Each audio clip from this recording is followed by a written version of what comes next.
같이 주제로 보고 있습니다. 솔로몬이 예루살렘의 왕이 되어서 기나긴 인생의 순례를 떠났다고 그랬죠. 그 중에 하나가 지성의 욕구를 충족시키는 순례를 떠났다고 그랬어요. 그래서 마음을 다하고 지혜를 써서 하늘 아래 행하는 모든 일을 연구하고 살폈다 그랬어요. 문제 근원까지 한번 연구해보고 파보고 다 시도를 해봤는데 결론은 뭐라고 그랬어요? 바람을 잡으려는 것 같이 헛된 일이다. 다시 말하면 내가 다 해봤는데 미친 짓이더라. 이렇게 고백을 합니다. 솔로몬이 떠난 또 하나의 순례의 길은 뭐냐면 정욕의 길입니다.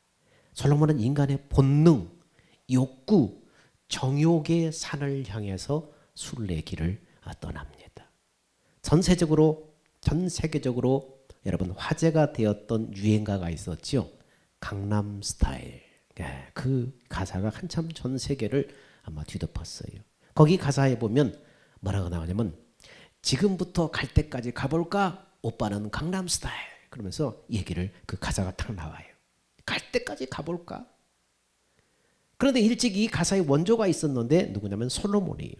솔로몬이야말로 정말로 갈 때까지 가본 사람이에요. 평범한 사람은 어떻습니까? 갈 때까지 가고 싶어도 가진 게 없어서 못 가요. 돈이 있어야 그것도 갈 때까지 가보는 거예요. 하지만 솔로몬은 어떻습니까? 원하는 대로 다 가져보고 다 만져보고 겪어보고 끝까지 가본 사람이에요. 끝까지 가본 사람, 이 정상에서 솔로몬이 무엇을 고백을 했는가?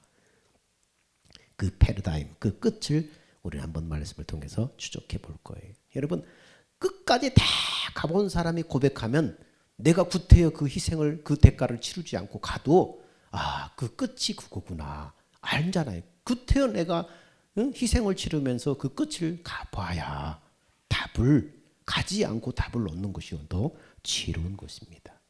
신조어 가운데 여파족이라는 말이 있습니다. 영문의 첫 자를 YUP 조합해서 탄생한 단어입니다. U라는 것은 뭡니까? YUP인데 Y는 뭐냐? 젊다, 영면할 때 영, 쳤다. 이 영의 첫 글자로서 20대에서 40대까지 세대를 가리킵니다. 그리고 Yu는 뭐냐면 도시라는 뜻의 우르반이라는 도시의 첫 글자입니다. 그리고 P는 뭐예요? 전문직, 프로페셔널, 그 P자의 첫 글자입니다. 그래서 YUP 이것을 조합해서 여파족이다. 그렇게 탄생했습니다. 그 여파족의 공통점이 뭐냐면 이들은 고소득층이라는 거예요. 수입이 많은 고소득층이네요. 수입이 많아서 소득이 많아서 물질적으로 전혀 어려움이 없는 사람들입니다. 근데 놀랍게도 가끔 이 사람들이 사회에 경악할 만한 무리를 일으켜서 뉴스에 가끔씩 등장을 합니다. 원조 교제 또는 스와핑 같은 성적인 범죄를 서슴없이 저지릅니다. 그래서 어떤 기자가 이들을 추적하고 취재하면서 나중에 도대체 당신들은 뭐가 부족해서 이런 범죄를 저지릅니까? 물어보니까 적발된 사람들이 이구동성으로 하는 말이 뭐냐? 권태로웠어요. 사는 게 권태로워서 그렇다는 거예요. 소득이 많아서 생활의 안정감은 높은데 일상은 늘 똑같더라는 거예요. 그래서 너무나 권태로워서 뭐 좀 재미난 게 없을까를 찾다가 이렇게 경악할 만한 그러한 짓을 저질러서 뉴스에 등장하는 것입니다. 역시 솔로몬 역시 갈 때까지 가본 사람, 쾌락의 자신을 던져본 사람입니다. 그래서 전도서 2장 1절에 뭐라고 말합니까? 자, 전도서 2장 1절에 시작. 나는 내 마음에 이르기를 내가 시험 삼아 나를 즐겁게 하리니 너는 낙을 누리라 하였으나 보라 이것도 헛되도다. 자, 너를 내가 시험 삼아서 이제 너라고 하지만 자신을 말하는 거예요. 즐겁게 하리라. 즐겁게라는 단어는 히브리어로 쉬무하라는 단어인데 술이 전제된 쾌락을 의미합니다. 술 하면은 한국 사람을 빼놓을 수가 없습니다. 학생들이 대학교에 들어가자마자 배우는 게 뭐냐면 술이에요. 그래서 동아리 모임이나 과 모임에 가면 무조건 술을 마셔야 돼. 술자리에 끼지 못하면 따돌림 당하고 또 사람 취급하지 않을까 봐 주는 대로 마시게 됩니다. 자기 정체성을 찾아가는 어린 학생들이 한 잔, 두 잔이 되고 나중에는 술독에 빠지고 때로는 어떻습니까? 생명이 이토록 해서 응급실에 실려가기도 해요. 대학교뿐만 아니라 직장 안에서도 이 술 문제가 보통 심각한 게 아니에요. 크리스찬에게 있어서 술 문제는 신앙 고백과 밀접하게 연결이 돼 있어요.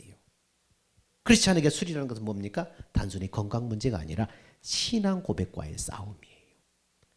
술은 지배하는 능력이 있죠. 그래서 에베소서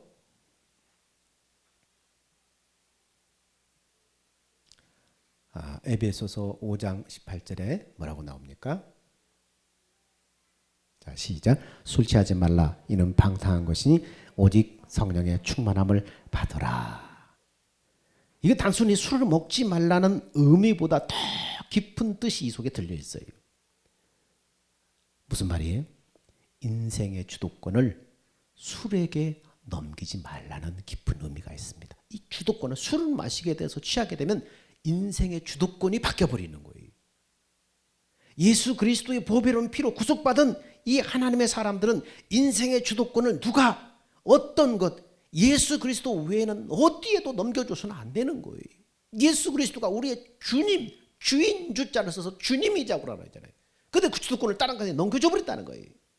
그래서 인생의 주도권을 다른 것에 넘겨주지 말아라. 이런 깊은 의미가 있는 것입니다. 맥주 정도는 괜찮지 않을까요? 이게 술입니까? 아니에요. 작은 것에 무너지면 다 그때부터 여러분 밀리게 되는 것입니다.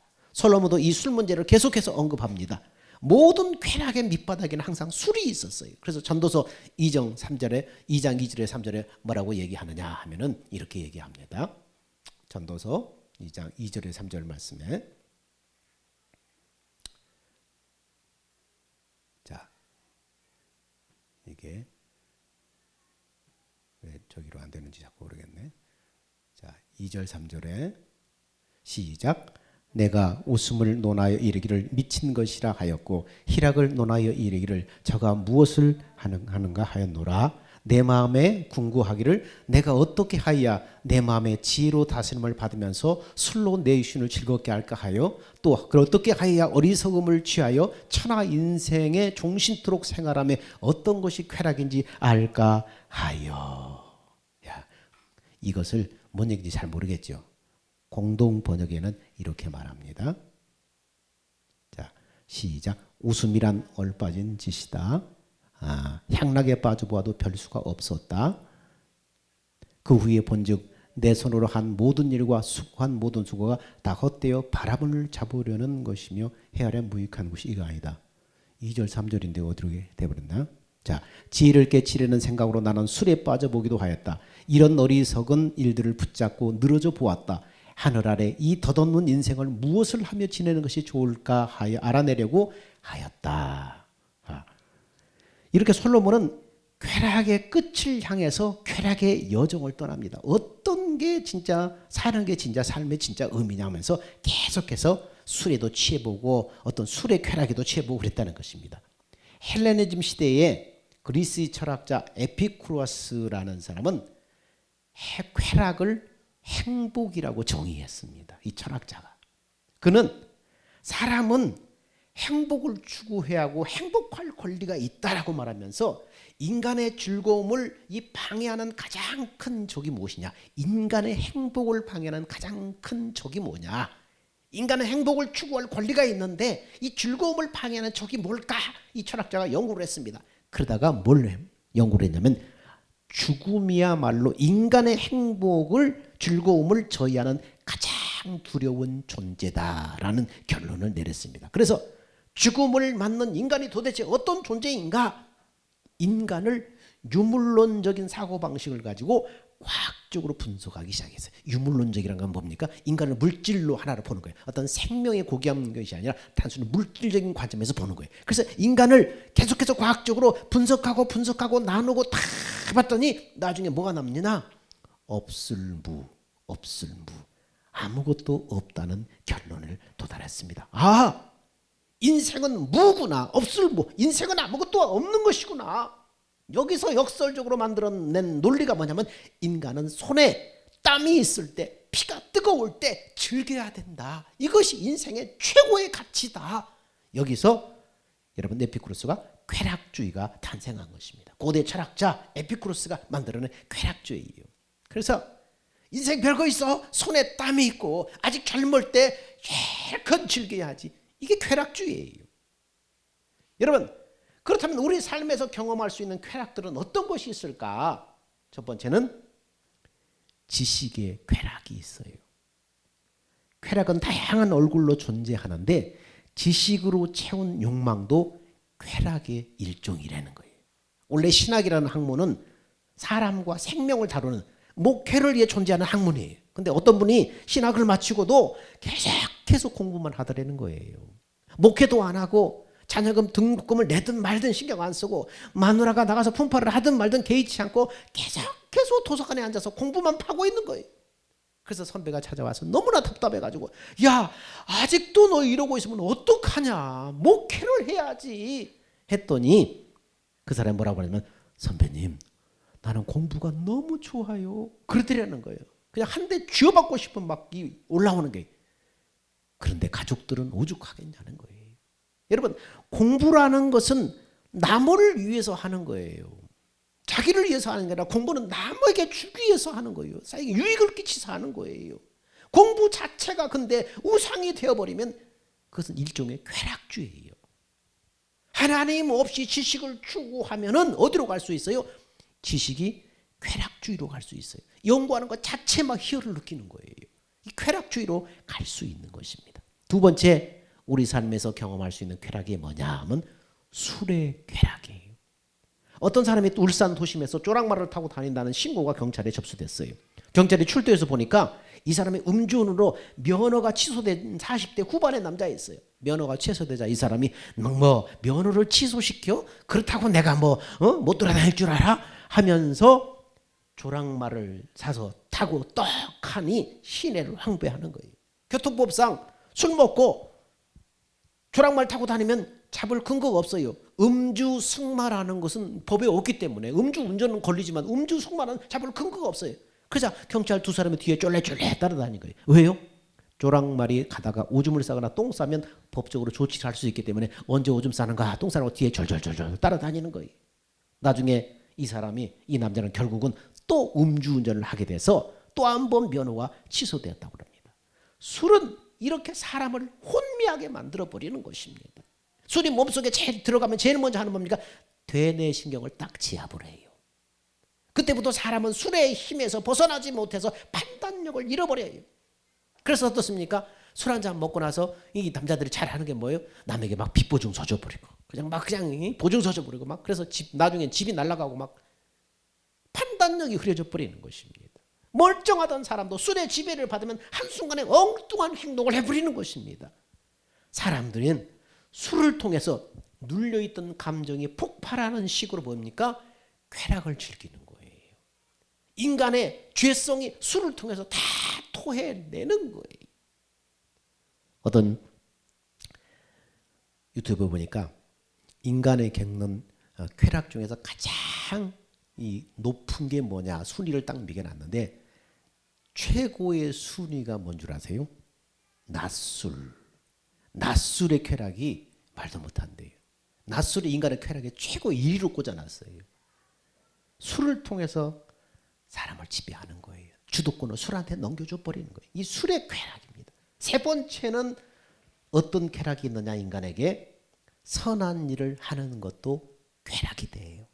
예수 없이 하나님 없이 선한 행위는 휴머니즘 차원에서 하는 그런 선행도 있다는 것입니다. 여기에 쾌락을 느끼는 거예요. 여기에 기쁨을 느끼는 거예요. 어떤 경우에는 자기 만족, 자기 의를 위해서 선을 행하기도 해요. 특히 교회 안에서 이것을 삼가고 조심해야 될 부분이에요. 선한 일을 통해서 부지불식간에 자신의 의로움을 자꾸 드러내려고 한다면 그는 분명 쾌락의 위험성에 빠진 것입니다. 그래서 이것을 교회 안에서는 정말로 조심해요. 그렇습니다. 선한 일을 하는 것도 쾌락이 되는 것입니다. 네 번째는 어떤 쾌락이 있는가? 성취욕의 쾌락이 있습니다. 특히 바쁜 한국 사람 중에는 워커홀릭이라는 그런 쾌락이 있는 뭡니까? 가정이나 다른 것보다 일이 우선이고 오로지 일에만 몰두하는 것을 워커홀릭이라고 그래요. 이 한국 사람들은 특히 이런 것이 많아요. 잠시라도 손을 놓으면 불안합니다. 그래서 휴식을 누리지 못하고 일 중독에 빠져버리는 사람들, 이게 워커홀릭이에요. 해방 이후에 50년 동안 한국 사회가 참 많이 변했는데 열심히 일했던 아버지, 할아버지들의 몫이 큽니다. 그런데 그들의 인생 성적표에 딱 한 줄입니다. 인생 성적표에 뭐라고 합니까? 일밖에 한 것 없다. 성적표 한 줄이. 여러분, 일에만 몰두하고 일에만 열심히 했는데 그 결과 우리 사회는 발전했고 부도 싹 쓰지만 부도 이게 높아졌지만은 그와 함께 부수적인 아픔이 여러분 찾아왔어요. 한국 남자들이 일 중독에 빠져서 일에만 몰두하되 가정과 자신의 내면을 황폐화되는 것을 방치해버린 거예요. 그래서 가정에 문제가 나고 자녀들의 문제가 생기고 자신이 황폐해져 버리고 그렇게 되는 것입니다. 여러분, 목회자도 마찬가지입니다. 움직이지 않으면 뭔가 불안하고 무슨 일이든지 해야만 즐겁고 성취감을 느끼고 묵상을 통해서 내면을 다진 일에 열심을 내지 못한다면 그는 성취욕이라는 쾌락에 빠져 있는 것입니다. 많은 사람들이 여기에 빠져 있는 것입니다. 그래서 막 뭔가 일을 자꾸 버리고 막 자꾸 움직이는 거예요. 쉬면은 죄책감이 드는 거예요. 그렇습니다. 성취욕의 쾌락이라는 것이 있습니다. 여러분, 이렇게 끝없는 쾌락의 길을 누가 다 걸어보았는가? 솔로몬이. 이거 다 해봤다는 거예요. 다 걸어봤다는 거예요. 솔로몬은 지식의 술, 선행, 성취라는 쾌락에 이르기까지 뭐 하나 빠지지 않고 모두 다 빠져봤습니다. 깊이 빠져봤습니다. 그런데 결과는 뭐라고 하는가? 2장 11절에 이렇게 말하고 있습니다. 시작. 그 후에 본즉 내 손으로 한 모든 일과 수고한 모든 수고가 다 헛되어 바람을 잡으려는 것이며 해 아래서 무익한 것이로다. 다 해봤는데 바람을 잡으려는 것 같이 무익하더라. 바람을 잡는 게 뭐예요? 이거 다 하고 딱 잡았는데 나중에 펴니까 아무것도 없더라는 거예요. 헛되다, 무익하다. 여러분, 좌절이 뭐예요? 좌절. 어떤 일에다 한계에 부딪히고 결국 그 일을 하지 못할 때 또 이런저런 어려움을 발생해도 하려는 의지마저 꺾여버렸을 때 그것을 좌절이라는 그런 낱말을 씁니다. 근데 성경에서 말하는 이 좌절이라는 이 낱말은 성격이 좀 달라요. 11절 말씀에 나오는 말씀이 바로 좌절이. 그 후에 본즉, 그 후에 내가 생각해 보니까, 이 말은 무슨 말입니까? 어떤 일이든 다 겪고 난 뒤에 보니까, 어떤 일을 다 겪고 나서 생각해 보니까, 자신의 인생을 돌아보니까 온갖 투자와 노력을 아끼지 않고 달려왔습니다. 그런데 그 꼭대기에 올랐더니 어떻습니까? 바람을 잡으려는 것과 같았더라. 내가 이것 때문에 이 세월을 다 보냈는가 하는 생각이 들었다는 거예요. 이것이 성경에서 말하는 좌절이에요. 이런저런 노력을 할 때 겪는 좌절보다 더 큰 좌절이 바로 이 11절에서 말하는 좌절이에요. 다 해봤다. 정상에 올라가 봤다. 그런데 모든 노래와 수고와 땀을 다 흘려서 그걸 쟁취해 봤다. 그런데 바람을 잡으려는 것 같더라. 이랬다는 거예요.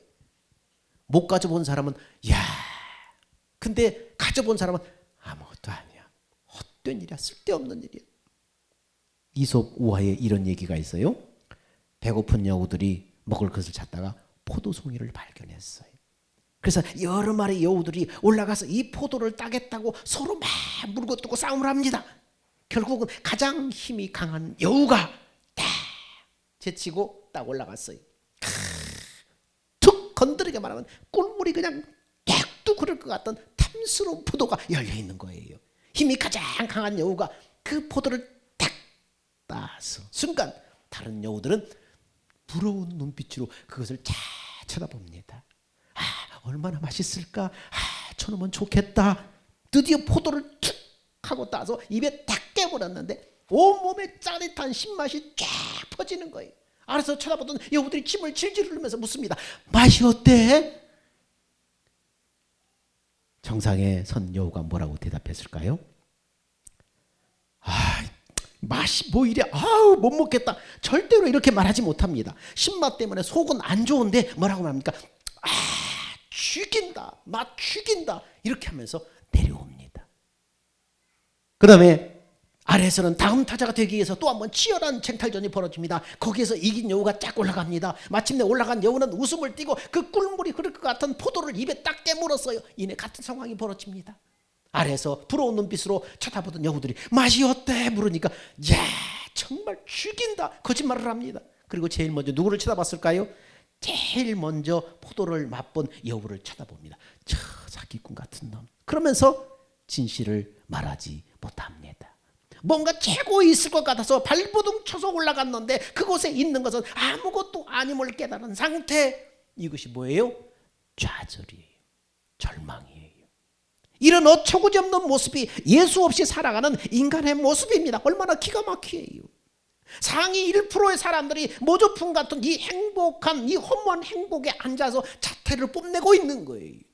여러분이 그렇게 올라가려고 발버둥 치는 그 상위 1% 사람들이 정말 우아한 자태로 앉아있지만 허무한 행복에 거짓 자태를 뽐내고 앉아있는 거예요. 그런데도 너도나도 많은 사람들이 그 자리에 앉아서 그럴듯한 행복을 누리고 싶어합니다. 영혼은 괴로움에 모른 척한 채 모조품 같은 이 허무한 행복에 집착하는 것이 우리의 모습, 이와 다를 바 없다는 거예요. 밑에서 쳐다보는 사람은 자 맛이 어때? 최고의 사람도 누리는 거 정말 우아하게 정말 행복할 것 같은데 정상에선 그들을 맛본 그것은 절대 그들은 진실을 말하지 않아요. 죽인다. 우리도 밑에서는 그걸 쳐다보는 거예요. 솔로몬은 이런 좌절을 경험했다는 거예요. 이거다 싶어서 붙잡았는데 온갖 투쟁과 경쟁 끝에 정상에 섰는데 알고 보니까 허무하더라는 거예요. 바람을 잡는 것과 같더라는 거예요. 솔로몬은 쾌락의 끝에서 절망을 합니다. 그래서 전도서 2장에 이렇게 말합니다. 전도서 2장 12절에 시작. 내가 돌이켜 지혜와 망령됨과 어리석음을 보았나니 왕이 뒤에 오는 자는 무슨 일을 행할고 행한 지 오래일 뿐이라. 다시 역본에서 한번 보면은 이렇게 말합니다. 그래서 내가 지혜와 미친 것과 어리석음이 무엇인지 다시 생각하게 되었는데 결국 왕은 이전의 왕들이 이미 이룩한 일을 되풀이하고 있을 뿐이다. 돌이켜, 이것은 회개했다는 말이 아니에요. 정상에 이른 뒤에 돌아보고 깨달았다는 거예요. 솔로몬은 뭘 깨달았을까요? 다 해보고 정상에 올라가면서 솔로몬이 그 왕권을 차지하려고 얼마나 발버둥 쳤어요. 다른 사람이 왕위를 차지할까 봐 드디어 왕위에 올라가서 다 해봤는데 뭘 깨달았어요? 결국은 이전에 선왕들이 행한 일을 그냥 반복해서 행하는 것뿐이더라. 솔로몬이 세 가지를 깨닫습니다. 첫 번째는 뭡니까? 똑똑하게 사나 미련하게 사나 누구나 다 죽는다는 사실을 깨달았어요. 솔로몬이 온갖 쾌락을 다 누려보고 그 끝에서 깨달은 첫 번째가 뭐냐? 똑똑하게 사나 미련하게 사나 마지막은 다 똑같으라는 거예요. 표준 성경 2장 16절에 이렇게 말합니다. 그래서 시작. 사람이 지혜 있다고 해서 오래 기억되는 것도 아니다. 지혜가 있다고 해서 어리석은 사람들과 함께 사람들의 귀에서 영원히 사라져버린다. 슬기로운 사람도 죽고 어리석은 사람도 죽는다. 잘났든 못났든 누구나 마지막에는 한 평도 안 되는 땅에 묻힌다는 거예요. 영원하지 않다는 거예요. 죽은 사람은 점점 잊혀지다가 나중에는 오랜 시간이 지난 데는 아무도 그를 기억하지 못한다는 거예요. 이집트에 가면 피라미드가 거대한 피라미드가 있는데 2톤, 1톤이면 1000kg잖아요. 근데 2톤, 2000kg예요. 2톤짜리 돌이 850만 개를 쌓아서 만든 무덤이 피라미드예요. 얼마나 어마어마합니까? 많은 사람들이 관광 낼 때마다 정말 볼거리예요. 근데 그 안에 잠든 사람을 누가 기억해요? 아무도 기억하지 않아요. 그 당시 사람들은 자기 이름을 내려고 그렇게 일을 쓰고 엄청난 작업을 했지만 아무도 그 사람을 기억하지 못해요.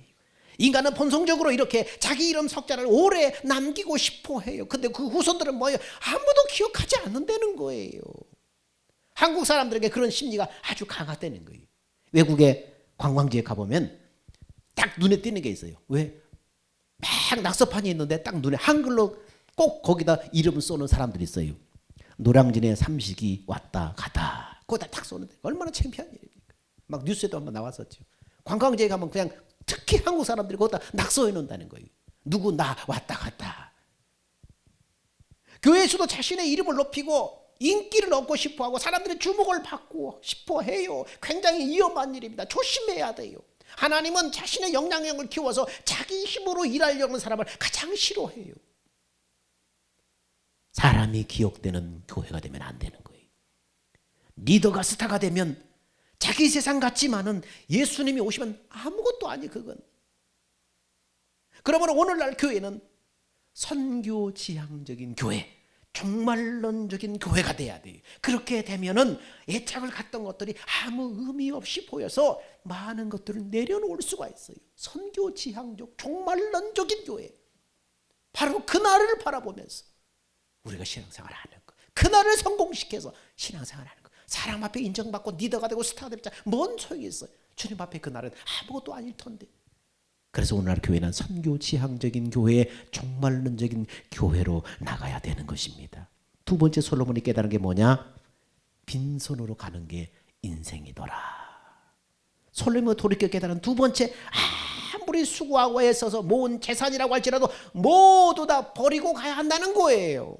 그래서 공동문서 2장 8절, 전도서 2장 8절에 이렇게 말합니다. 시작. 내가 해 아래에서 내가 한 모든 수고를 미워하였느니 이는 내 뒤를 이을 사람에게 남겨주게 됨이라. 무슨 말이에요? 자, 공동문이 한번 봅시다. 시작. 나는 해 아래에서 애쓰고 수고하는 일이 모두 싫어졌다. 애써 얻어보아야 결국은 다음 세대에게 물려줘야 하는 것이다.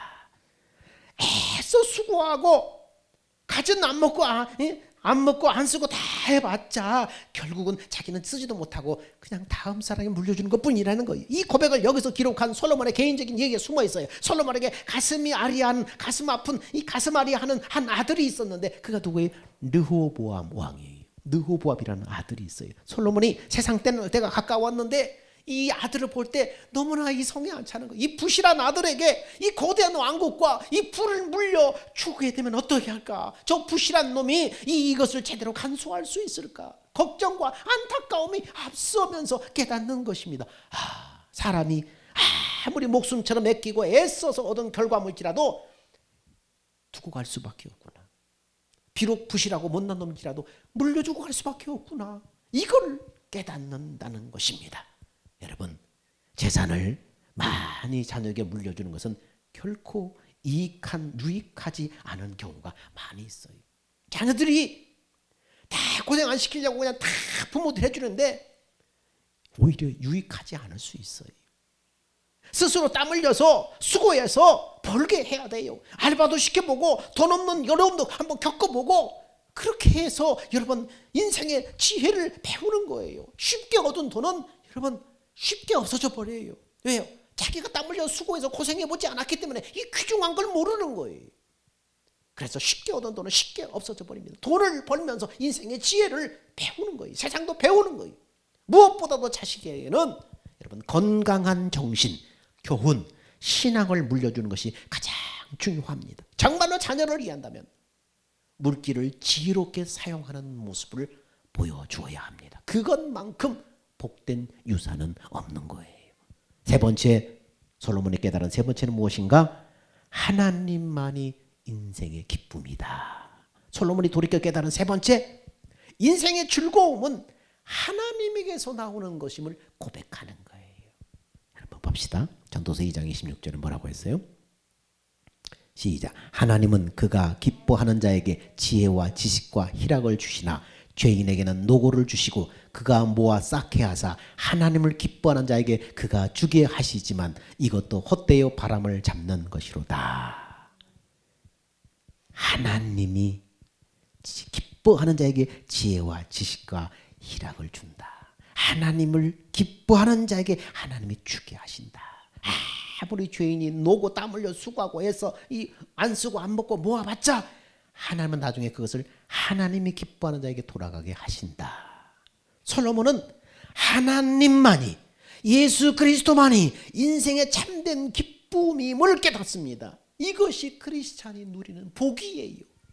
이걸 깨달아야 돼요. 요한복음 4장에 등장하는 우물가의 여인은 인생의 목마름을 채우기 위해서 허덕이며 살았지만 우물가에서 예수님을 만나고 물동이를 던져버리고 갑니다. 여러분은 어떤 쾌락을 즐기고 어떤 복을 얻으려고 그렇게 땀 흘려 뛰어가고 있습니까?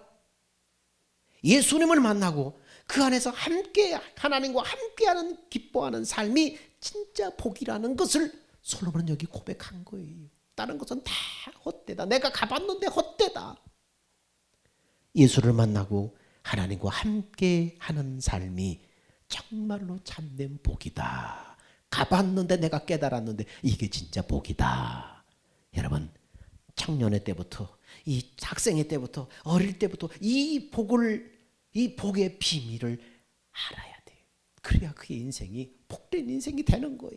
주님 한 분만으로 인생의 진정한 복을 누릴 수 있는 건 이 복의 비밀을 여러분 알아서 여러분이 정말 복된 인생이 되어지기를 축원합니다. 하나님 감사합니다. 하나님, 세상의 사람들은 여러 가지 방법으로 쾌락을 누리려고 합니다. 그것을 가져보지 못한 사람들은 그것을 누리고자 땀 흘려 수고하고 애써 아버지 고군분투합니다. 그러나 그 끝을 가본 사람의 고백은 다 헛되다. 바람을 잡으려는 것 같이 헛되다. 그렇게 말을 합니다. 그리고 고백합니다. 하나님을 기뻐하는 것, 하나님과 함께 동행하는 것이 가장 큰 복이다라고 고백을 합니다. 하나님, 우리 젊은 세대들 이것을 가슴 깊이 새기고 헛된 일에 내 인생을 쏟아붓지 않게 하시고 참된 행복을 위해서 달려가는 하나님의 사람들 다 되게 하여 주옵소서. 우리의 생명 되신 예수님의 이름으로 기도합니다. 아멘. 다시 기립하셔서 주님 다시 오실 때까지 찬양을 하겠습니다.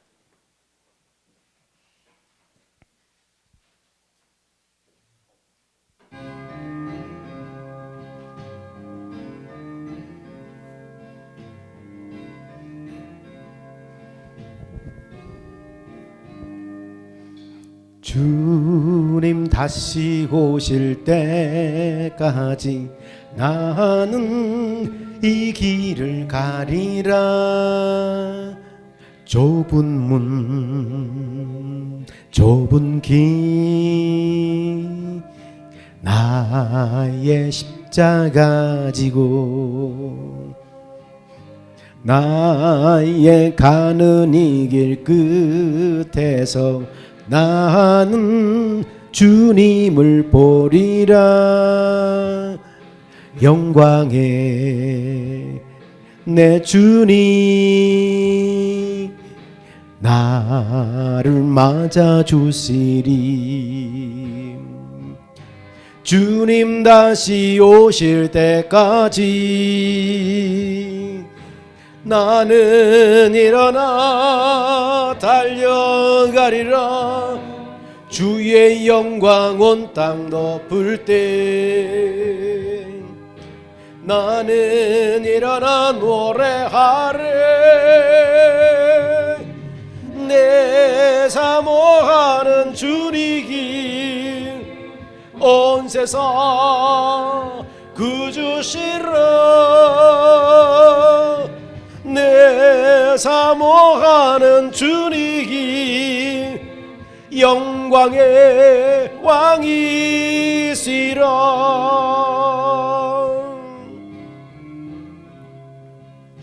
주님 다시 오실 때까지 나는 이 길을 가리라. 좁은 문 좁은 길 나의 십자가 지고 나의 가는 이 길 끝에서 난 주님을 보리라. 영광의 내 주님 나를 맞아 주시리. 주님 다시 오실 때까지 나는 일어나 달려가리라. 주의 영광 온 땅 덮을 때 나는 일어나 노래하리.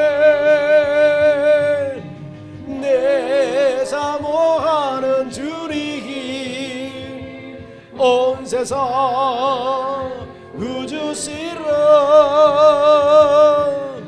내 사모하는 주님이 영광의 왕이시라. 내 사모하는 주님이 온 세상 구주시라. 내 사모하는 주님이 영광의 왕이시라.